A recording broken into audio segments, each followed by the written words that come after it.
They say when your marriage falls apart, you at least have your family to lean on, someone to catch you when the ground disappears, someone to remind you that even if love fails, blood will never betray you. But what happens when it's your family holding the match while your life burns? That's what happened to me. My name is Emma. I'm 30 years old, and a year ago I thought I was safe. I thought I had it all. A husband who loved me, and a mother who would protect me no matter what. Two anchors in a world that often feels like it's always shifting. But now, both of them are gone. Not because of death, not because of distance, but because of betrayal so sharp it split my life in two. My husband, let's just call him Mike, the man who stood at an altar and promised me forever, and my mother, Carla, the woman who raised me to believe she'd always be my shield, the one person who swore I could trust her above everyone else. Together, they destroyed me. Mike cheated. That's the part most people understand. The part where heads nod and people say, I've been there too. But my story doesn't stop there. Because while he betrayed me with his body, Carla betrayed me with her silence. She knew. She covered for him. She handed him excuses like lifelines, and every time I turned to her for comfort, she handed my trust right back to him instead. So I didn't just lose my husband, I lost my mother too. And in a way, losing her cut deeper. Because when a husband strays, you can tell yourself it's weakness. You can tell yourself it's about him, not you. But when your own mother covers for him, when she lies to your face to protect the man who's hurting you, what does that say? It says the bond you thought was unbreakable was conditional. It says the love you believed was unconditional came with terms you didn't know existed. It says you were never as safe as you thought you were. I can still remember sitting at her kitchen table, hands wrapped around a mug of tea, tears running down my face as I told her my fears. I told her about the late nights, the unexplained absences, the way Mike's phone never left his hand anymore. She reached across the table, squeezed my hand, and told me I was imagining things, that I needed to stop being insecure, that men like Mike didn't cheat. He was a good one. And I believed her. Because she was my mother, the woman who tucked me in at night when I was little, the woman who taught me to always trust family first, the woman I thought would never look me in the eye and lie. But she did, and I see it clearly now. Every reassurance, every calm smile, every "he's just tired, sweetheart," wasn't for me. It was for him. It was her covering tracks I didn't even know to look for. I didn't realize it at the time, but I wasn't just fighting to save my marriage. I was fighting against my own mother, and I didn't even know it. That's the story I'm about to tell you. How Mike fooled me, how Carla betrayed me, how every sign I ignored came back to haunt me. Because betrayal doesn't always come from outside your walls. Sometimes it comes from the people who swore to keep you safe. And when it does, it doesn't just break your heart, it breaks your sense of reality. Before you judge me, before you shake your head and say, "You should have known," I need to explain something. I wasn't paranoid. I wasn't controlling. I wasn't the kind of wife who scrolled through her husband's phone at night or demanded to know where he was every second of the day. I didn't interrogate. I didn't accuse. If anything, I trusted too much. And not just Mike. I trusted Carla, my mother, the one person I thought would never, ever steer me wrong. You see, Carla wasn't just my mom. She was my confidant, my best friend, my sounding board. She was the person I called after good days and bad ones, the first person I texted with news, the one who always picked up the phone no matter the hour. Growing up, she used to tell me, "You can always tell me the truth, Emma. I'll always have your back." And I believed her. I built my whole life around believing her. So when I married Mike, let's keep calling him that, I didn't just feel like I was gaining a husband. I felt like I was weaving him into a circle of safety that started with Carla. She liked him. She approved of him. She welcomed him like a son. And that mattered. Because if Carla trusted someone, then I trusted them too. So when I first started feeling those little tugs in my gut, the late nights, the vague answers, the shift in tone, I didn't panic. I didn't accuse. I did what I was taught to do. I went to my mom. I sat across from her at her kitchen table, hands wrapped around a mug of tea, and I told her what I felt. And every time, she soothed me. "You're just tired, honey. Mike loves you. Don't overthink it." And I believed her, because she was my mother. That's the part people don't understand. They think betrayal is obvious. They think you see it coming. But when your two pillars, your husband and your mother, are the ones telling you you're safe, why would you question it? I know how it sounds now, like I was blind, like I ignored signs that were flashing in front of my face. But trust me, if you had been in my shoes, if you had heard the calm certainty in my mother's voice, you would have believed it too. Because when your mother tells you not to worry, you don't. When your husband tells you he loves you, you believe him. And when both of them stand together in that story, you don't see betrayal, you see safety. At least, that's what I thought. But safety, I learned, can be the most dangerous illusion of all. To understand why I fell so hard and why the betrayal broke me so completely, you need to know what life looked like before. Because it wasn't chaos, it wasn't dysfunction, it was the opposite. It was safe, it was steady, it was everything I thought I'd ever wanted. I met Mike at a friend's barbecue. Nothing dramatic, no instant movie spark. He was standing by the grill, laughing with the host, when someone introduced us. I remember the way he shook my hand. Firm, warm, confident without being arrogant. He asked me questions. Real ones. Not just what do you do, but what do you love to do? And when I answered, he actually listened. After years of half-hearted dates with men who treated me like I was interchangeable, Mike felt different. He was consistent. He followed up when he said he would. He made plans and kept them. He remembered details from our conversations. It wasn't fireworks, it was foundation. And after so many disappointments, foundation was exactly what I craved. The first time he met my mother, I was nervous. Carla's approval meant everything to me. She wasn't just my mom, she was my anchor, the person whose opinion shaped almost every major decision I'd ever made. If she didn't like someone, it was over before it began. But she liked Mike. More than liked. She welcomed him with open arms. I can still see her that first evening, leaning across the dinner table, laughing at his jokes, asking him about his childhood and his family.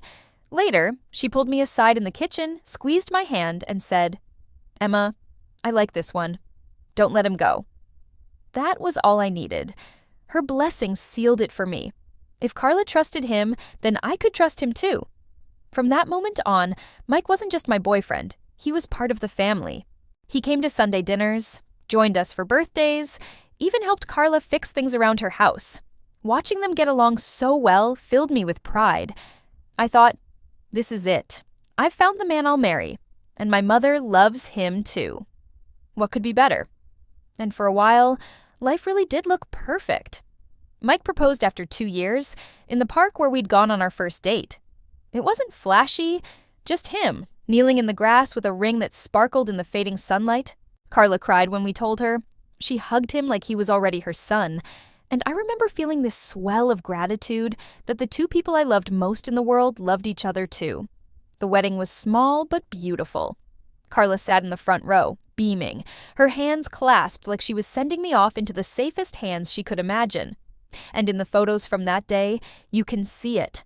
All of us smiling, linked together, a family built on love and trust. The years that followed only deepened that illusion. Dinners at my mom's house with Mike and Carla trading stories across the table like old friends. Holidays spent together, laughter echoing through the living room as if nothing could ever touch us. Mike would fix Carla's leaky faucet, carry her groceries, and she'd thank me later for choosing such a good man. And I believed her. I believed I had the best of both worlds, a solid marriage and a mother who was also my best friend. My life felt stable, secure, untouchable. That's what makes betrayal like this unbearable. It wasn't just my husband I lost. It wasn't just my mother. It was the foundation of everything I thought was unshakable. Because when the people who promise to protect you are the very ones tearing your world apart, it doesn't just break your heart, it breaks your definition of love, of loyalty, of family itself. The cracks didn't split wide open all at once. They started small, so small that if anyone else had pointed them out, I would have laughed and said, "No, you don't understand. Mike isn't like that." But now, Looking back, those tiny fractures were the beginning of the end. It started with late nights. Mike had always been reliable, home for dinner, texting me when he was running behind, always present. But slowly that changed. At first it was once or twice a week. Sorry, Em, I've got to stay and finish a project. Then it became 3, 4 nights. He'd roll in after midnight, smelling faintly of cologne, his shirt rumpled like he'd been anywhere but the office. I remember the first time my stomach tightened with suspicion. He came home at 1 in the morning, and when I asked where he'd been, he gave me a tired smile. Work, babe. Where else? He kissed my forehead and went straight to shower. The next day, I told Carla. I sat across from her at her kitchen table, the same table where I'd shared secrets since I was a girl, and whispered, "Something feels off. He's working late all the time. He doesn't text like he used to." She reached across the table, squeezed my hand, and shook her head. "Emma, don't start doubting him. You know how hard he works. The last thing he needs is pressure from home. Be patient with him, sweetheart. He's building a life for you." Her words soothed me, at least for a little while, because when it's your mother telling you to trust, you do. But the excuses piled up. One weekend, he told me he had to fly out last minute for meetings. When I asked why he hadn't mentioned it before, he laughed. "Because it just came up, Em. You think I like traveling on no notice?" I wanted to argue, but Carla shut it down before I could. "Honey, that's how business works sometimes. Don't punish him for providing." I tried to let it go, but then there were the smaller things. The way he guarded his phone, face down on the counter, or slipped into the other room when it buzzed. The way he suddenly became careful about his appearance. New cologne, tailored shirts, gym sessions he never had time for before. Every instinct in me screamed that something wasn't right, but every time I voiced it, Carla was there with a calm answer, a reassuring smile. "Don't be paranoid, Emma. He loves you. You've always been an overthinker. Don't ruin your marriage by imagining things that aren't there." And I believed her. Or at least, I wanted to. Because what was the alternative? That my husband was lying to me? That my mother, the woman who always promised she'd protect me, was wrong? So I silenced the voice in my gut. I swallowed my questions. I convinced myself that Carla was right, that I was just tired, stressed, insecure. I told myself, if Mom isn't worried, then I don't need to be. But here's what I see now. Every reassurance was another cover-up. Every time she told me to stop asking questions, she was protecting him, not me. Every time I doubted myself, she was making sure I stayed blind. At the time, though, I chose denial. I told myself, don't be paranoid. Mom says I'm overthinking, and I clung to that lie, even as the truth crept closer, waiting for the day it would finally break me wide open. The night everything shifted started like any other. Mike was working late again, and I was home alone, pacing the kitchen with this gnawing feeling I couldn't shake. His cologne lingered in the hallway, though he hadn't worn it to the office that morning. My chest tightened. I told myself to stop, to trust him, to remember Carla's voice in my head. He's building a life for you, Emma. Don't ruin it by imagining shadows. But then I opened the mail. Buried under a pile of flyers and bills was a sleek envelope, his credit card statement. Normally, I wouldn't even glance at it, but something made me flip through the pages. And there it was. A charge from a boutique hotel 2 towns over, on the exact night he told me he was stuck at the office until midnight. My hands shook as I read it again and again. I wanted so badly for there to be another explanation, something that made sense. But I couldn't find one. When Mike came home, I held the statement out to him. "What's this?" His eyes flicked to the paper just for a second before he smirked. "Are we really doing this? Emma, it was for a client meeting. I didn't think I needed to clear every receipt with you." "A client meeting? At a hotel?" He rolled his eyes. "God, listen to yourself. You sound dramatic. Do you want me to bring you a roster of everyone I meet with? Would that make you feel better?" I felt my face burn. Dramatic. Overreacting. Paranoid. He tossed the words like grenades, and I caught every single one. The worst part? A piece of me believed him, because he said it with such calm, such practiced patience, like he was scolding a child who'd wandered into dangerous territory. So I did what I always did. I turned to Carla. I drove to her house the next day, credit card statement still in my purse, and spilled everything. The boutique hotel, the late nights, the excuses. My voice cracked as I told her, "Mom, I don't know what to believe anymore." She listened quietly, sipping her tea, then finally shook her head. "Emma, you have to stop this. You're going to drive him away if you keep accusing him. Men work in places like that all the time. Conferences, dinners, events. You're twisting it into something it's not. Mom, it was a hotel room charge.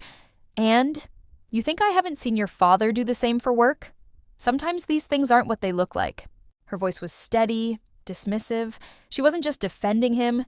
She was making me feel foolish for even asking. So I stuffed the receipt back into my purse and told myself she was right, that I was imagining things again. But denial only lasts so long. A week later, I got my answer. Not from Mike, not from Carla, but from accident. He said he was flying out on a business trip, leaving early Friday and back Sunday.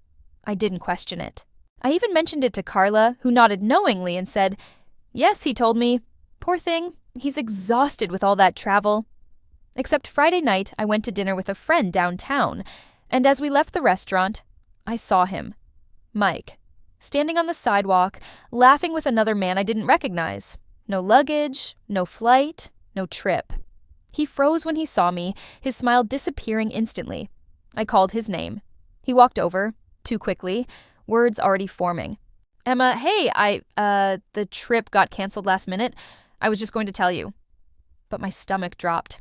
Because just 2 hours earlier, Carla had texted me, "Spoke to Mike, his flight went fine, he'll call you when he lands." I stared at him, my heart hammering. "You weren't on a plane." He shrugged. "Like I said, it got canceled. Why are you blowing this up?" Blowing this up. Dramatic. Overreacting. Paranoid. The same script, word for word, and that's when it hit me. Carla hadn't just reassured me. She hadn't just soothed me with words. She had lied. She had covered for him. She had known he wasn't on that flight, and instead of telling me the truth, she played along. It wasn't just Mike gaslighting me anymore. It was my own mother. I walked away that night, my legs shaking, my whole body numb, because for the first time, I couldn't silence the truth. This wasn't insecurity. This wasn't paranoia. This was betrayal. And the worst part was knowing it wasn't just coming from the man I married. It was coming from the woman who gave me life. After that night downtown, when I caught Mike standing on the sidewalk instead of boarding a plane, something inside me broke. I couldn't stop replaying it in my head. His startled face, the too quick excuse, and then Carla's text claiming his flight went fine. Two versions of reality, and I was stuck between them. Which one was the truth? Which one was the lie? And the sick part was, I didn't know who to believe. On paper, it should have been obvious. The receipts, the lies, the canceled trips. My instincts were screaming. But every time I tried to lean into that truth, Carla's voice echoed louder. "Emma, you've always been an overthinker. Don't ruin a good marriage by inventing problems." It was like being trapped in a hall of mirrors. No matter where I turned, my reflection was distorted. I started spiraling. I'd check Mike's location on my phone until the battery died. I'd scroll through old messages, rereading them like there might be hidden codes I'd missed. At night, I'd stare at the ceiling, trying to piece together the puzzle until the sun came up. My friends noticed the change. I wasn't myself. I was jumpy, distracted, constantly second-guessing every word out of Mike's mouth. When I finally broke down and confided in them, the split was immediate. Some of them said what I desperately needed to hear. "Emma, trust your gut. Men don't rack up hotel bills for business dinners." They told me Carla might mean well, but mothers aren't always right. They reminded me that patterns don't lie, and that deep down, I already knew the answer. But others weren't so supportive. One friend tilted her head and said gently, "Emma, maybe you are being a little dramatic? I mean, your mom's a reasonable woman. If she thinks Mike's faithful, maybe you should listen to her." Reasonable. That word cut deeper than they realized, because it painted me as the opposite, irrational, unstable, paranoid. And the more people called Carla reasonable, the more I wondered if I really was losing it. So instead of talking, I started investigating. Quietly, secretly. I combed through Mike's work calendar when he left his laptop open. The late-night meetings didn't line up with anything on his schedule. I checked receipts that slipped into the laundry with his pants. Dinners for two, bars we'd never been to together, hotel charges he brushed off as client perks. And every time I tried to confront him, Carla swooped in with explanations. One night, I told her, he said he was in Boston last month, but I found a charge here in town on the same date. She didn't even blink. Emma, companies book things all over. Just because it says Boston doesn't mean he was there. Maybe he prepaid something. Maybe a colleague used his card. Stop chasing ghosts. The ease with which she smoothed over every jagged edge chilled me. She wasn't just covering for him, she was rehearsed, practiced, like this wasn't the first time. That's when the overlaps became undeniable. His overnight conferences always lined up with nights Tiff, my sister, said she was staying at Mom's. His early morning flights matched perfectly with times Carla called me first thing in the morning to reassure me he'd left. The web was too tight, too coordinated. It wasn't just Mike spinning lies. Carla was the net that caught them, polished them, and handed them back to me as truth. And the more I uncovered, the more unsteady I became. I couldn't trust my husband. I couldn't trust my mother. I couldn't trust myself. I remember looking in the mirror one morning, dark circles under my eyes, whispering, "Am I crazy?"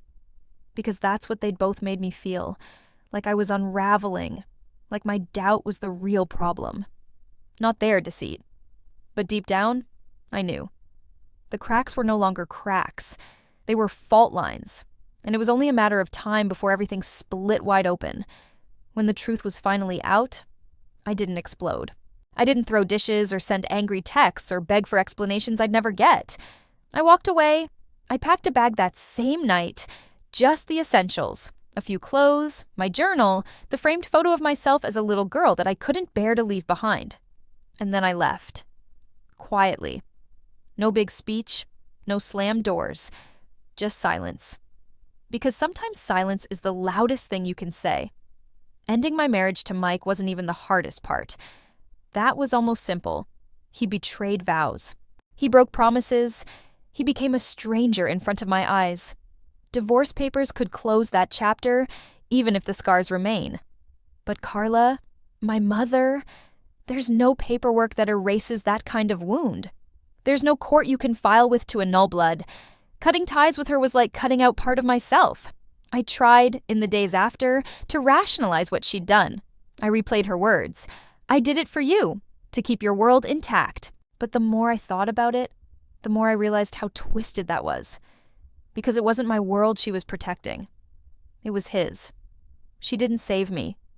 She sacrificed me. So I made a choice. No contact.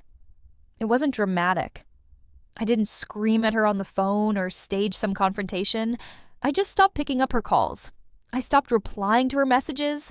I stopped showing up at her house with empty mugs, waiting for advice that always pointed me in the wrong direction. For the first time in my life, I put distance between us, and the silence that followed was unbearable at first. But then, little by little, it became peace. In that silence, I found myself again. I started therapy. At first, I sat across from the counselor with my arms crossed, skeptical. What good would talking do? But week after week, the walls cracked. I cried. I raged. I admitted the ugliest truth of all. That part of me hated myself for not seeing it sooner. That I felt stupid, gullible, blind. And then, slowly, I started to forgive myself. Because here's what I've learned. Trusting people you love isn't a weakness. It isn't foolish. It's human. The shame doesn't belong to me. It belongs to them. To the man who broke vows. To the mother who chose silence over truth. Therapy helped me reclaim my instincts, the gut feelings I smothered with Carla's reassurances, the doubts I buried because I thought they made me paranoid. They weren't flaws. They were signals. And next time, I won't ignore them. Piece by piece, I rebuilt. I found new routines, new rituals. I filled my apartment with plants I could keep alive, with books I could escape into, with friends who believed me when my own family didn't. I remembered what it felt like to laugh without checking someone else's face first, to breathe without the weight of suspicion on my chest.